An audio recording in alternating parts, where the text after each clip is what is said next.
everyone. Welcome back to the Kirkpatrick Podcast. It is Vanessa, and I would like you to put your imagination hats on today, just to kick us off. So just go with me. So I want you to imagine every team in your organization, every department, every function, and each of them have their own map. Each map is accurate, so caveat there, and each reflects real terrains, real obstacles, and real progress. But none of the maps actually use the same scale. The symbols are different. North isn't actually always north. One team tracks elevation, another tracks speed, another tracks efficiency, and individually, the maps are useful. Teams can navigate their own territories just fine. But when leadership tries to lay the maps each side by side, they don't exactly line up. Routes don't connect, landmarks don't match, so leaders aren't looking at the entire organization. They're looking at fragments of it. That's what decentralized measurement becomes over time. Not bad data, not careless teams, just information that can't be integrated into a single picture. And no, there is no Power BI that can help to integrate all of this together if it's all mismatched data. Now, when you can't see the whole terrain, learning stops scaling and decisions start drifting. And that's what I want to spend today talking about, this idea of decentralized evaluation and decentralized measurement. See, most organizations don't actually decentralize measurement by accident. They truly do it intentionally and for very good reasons. I've seen them all. They believe their teams are closest to the work. The teams understand their constraints best. They know what success looks like in context. They have their own framework from their own industry or sector that they follow. And so leaders start to give teams freedoms to choose their own metrics, to choose their own methodology, to move fast and optimize locally. And early on, this does work, especially for smaller organizations that are trying to start up and scale really quickly. Teams start to improve. You see there's ownership, right? Ownership does increase. And measurement feels relevant instead of imposed. Now, in map terms, everyone finally gets the freedom to chart their own territory instead of following a generic route that was drawn by someone else really far away. The problem is not that this approach fails. The problem is that it doesn't succeed it succeeds in a way that doesn't actually scale. Because while teams are navigating well locally, no one is responsible for making sure the maps still align. And in organizations where, I see this a lot in organizations that are very large, thousands and thousands of people large.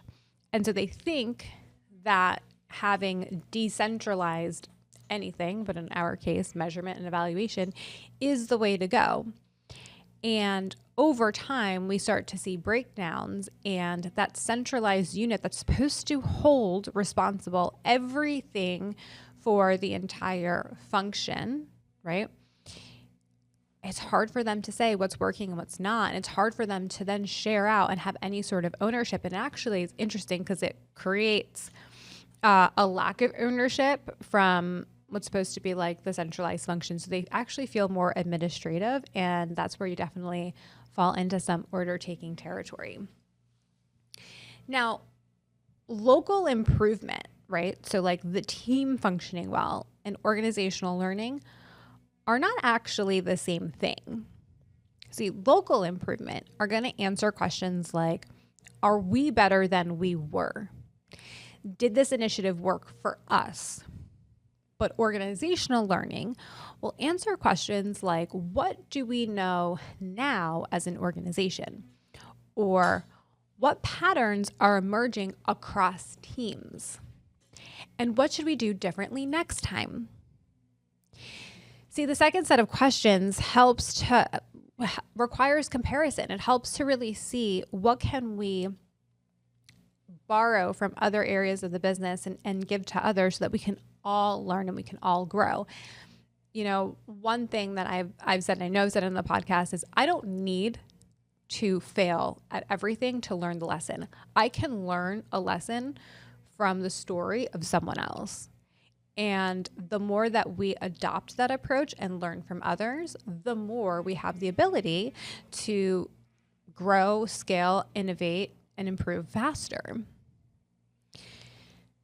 So without these organizational learning questions, learning won't travel throughout your organization. But let's get back to our map. So each team's map might be perfectly accurate for their terrain. But if every team uses different symbols, scales, and orientations, you can't combine those maps into a coherent view. So insights stay local, success can't be replicated, and failures don't produce transferable lessons. Leadership thinks they're seeing the landscape, but in reality, they're just flipping back and forth between disconnected charts. And learning hasn't stopped, it just stopped moving. Now, this is the point in which decentralized measurement starts to quietly turn into a leadership issue. Because what starts to happen is that over time, because we are used to how things work in our function, definitions drift, right? So we all come up through our different silos or different pockets of the organization where we had different language, we had a different map, we had a different terrain. So engagement might mean one thing for one thing, but something else for another team. Behavior change is measured differently depending on who's asking, if it's even being measured. And results sound impressive, but aren't comparable. Leaders start getting multiple dashboards, competing narratives, and inconsistent signals. Again, not because the data is wrong, but it just doesn't align. It's like trying to navigate with overlapping maps that don't actually share a legend. So leaders do what humans naturally do when we're faced with incoherent information. We stop trusting it. We ask for simpler metrics, and we start to rely on one thing that is actually so disruptive to our organizations and harmful. We start to rely on our own instinct. And that's where we start to see defaulting to politics, to influence, or to anecdotes. And at that point, evaluation hasn't just lost credibility, it's lost its utility. And once leaders stop trusting the maps, they stop using them to decide where to go. Here's the cost that most organizations underestimate. When measurement is fragmented, action often becomes misaligned. So teams are going to optimize for their own routes. That's how some of us end up with 100 different LMSs in our organizations or 100 different survey tools, right? Because this tool works best for our organization. And then all of a sudden the CFO looks back and says, why are we paying for 3 learning management systems? Why are we paying for a license to SurveyMonkey? Plus we have Microsoft Forms, plus these tools also have their own survey functionality. Teams, they do hit their own local milestones, right? So they have their own defined metrics that they hit, but they're rarely able to then escalate that to the value to the organization. And they do get to celebrate their progress, their own progress. But no one can see whether those routes are converging or even colliding.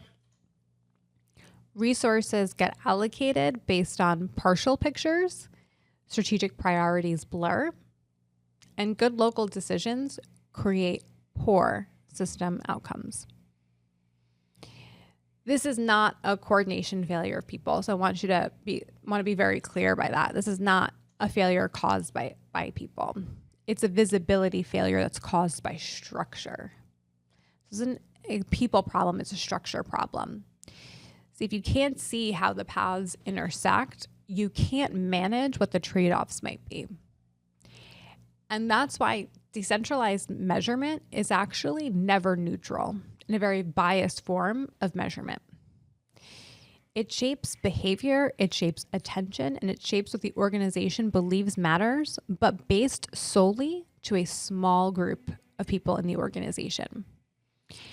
And an organization that cannot see itself clearly cannot coordinate effectively. And that's where I see the Kirkpatrick model often getting misunderstood. It's not about forcing everyone to use the same metrics. It's not about like a centralized control, right? Which I think some people have, this understanding that if we're all using the same measurement system or the same measurement framework, it's about control. But it's more about creating a shared language. It's a common way of orienting ourselves to performance. And in map terms, because that's the theme of today, Kirkpatrick, we don't dictate the route. We instead standardize that legend so the scale can be the same. The teams will still choose what to measure. They still operate in context, but behavior means the same thing across teams. Results are interpreted with the same logic, and performance conversations actually align. And for leaders, this is the unlock that changes everything. They stop decoding dashboards and they start seeing patterns, because we're all using that same map, that same scale, that same legend. And north is north. It's the mission of your organization or your strategic priority, your strategic plan. Say strategic again, Vanessa. Your strategic plan, right? That is your North Star. That is what the entire organization, every initiative within it is working towards. Another great thing about using a shared framework is that it reduces cognitive load.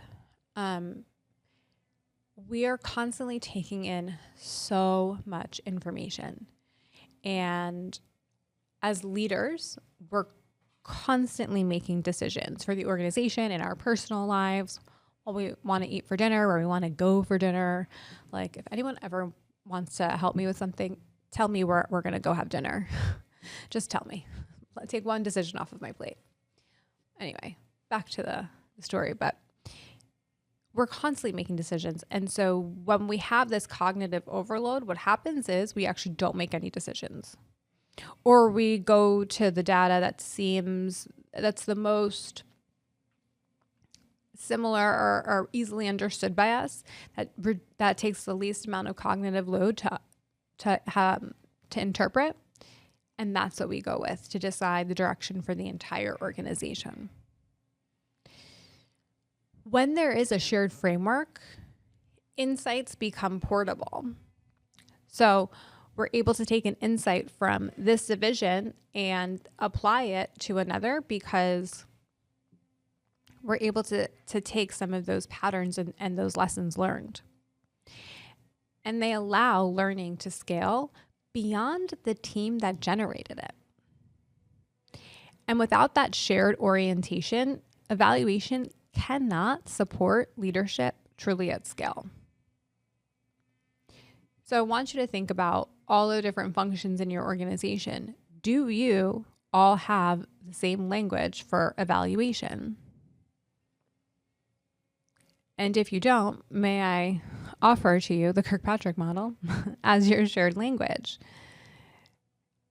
And that's where I think the beauty of the model still is yet to be truly tapped and exposed and talked about more, because of its simplicity of the 4 levels, because of its ability to be flexible and apply itself to different areas of the business, different functions and things like that. We are able to apply it whether it's a human capital initiative or a technology initiative, or, if we're evaluating our overall impact on, I know this was asked once, on our effect on world peace. So this is the model that can scale across the organization because of its simplicity, because it was niched in the training evaluation sector, but the framework in and of itself is so simple to understand. And this is one of the core arguments in my book, in my book, Building a Culture of Evaluation, out if you're watching this before May 12th, 2026, or listening. It is available for pre-order on Barnes & Noble and Amazon, or wherever you get your books. Organizations, they don't struggle because they lack data. They struggle because they lack coherent intelligence. Intelligence is data that actually connects. It's insight that travels. It's evidence that informs trade-offs. Decentralized measurement fragments intelligence. Each team knows where they are, but no one knows where the organization is actually headed. And decentralized measurement leads to more of that, this is my data, you can't have that. Why are you asking me for this? You can't have that information. It's our data. Although, again, I will always argue it is company data. That unless there is a actual need to keep it private, it should not be. But decentralized measurement, that's what that does. It never builds a sense of community and a sense of collaboration. Shared evaluation turns scattered maps into a navigable system. Patterns emerge, strategic alignment improves, and decisions get faster and better. And this is the shift from learning as a local activity to performance intelligence as an organizational capability. And if we want to move towards a seat at the table and to be a business partner in everything that we share and that we talk about, this is what we have to be working towards: performance intelligence as organizational capability.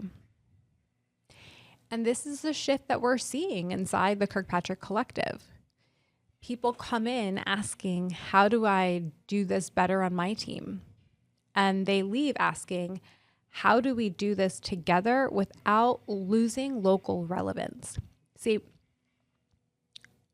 I also don't necessarily think that we need fully centralized evaluation. I think that there are still ways to adopt and localize evaluation and measurement, but still hold true the foundation, which is what is centralized. When we see people asking the question, how do we do this together without losing local relevance?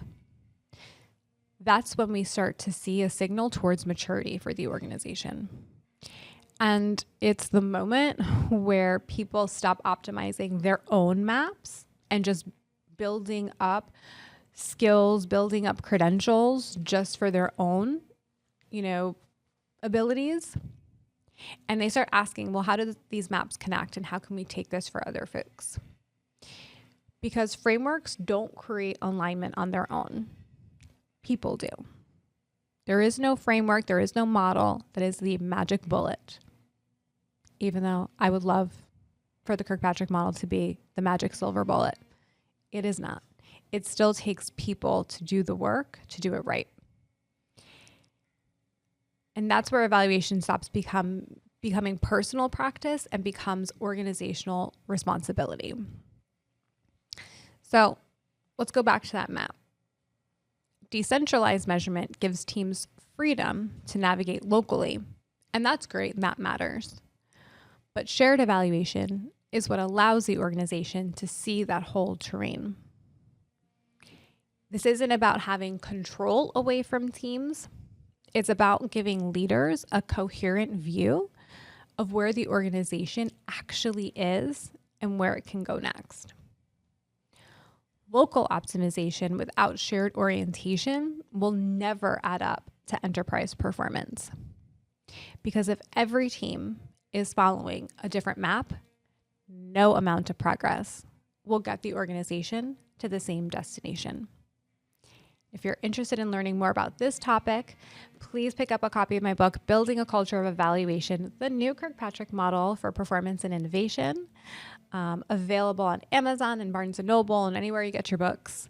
And I will catch you all on the next episode of the Kirkpatrick Podcast. Thanks, friends.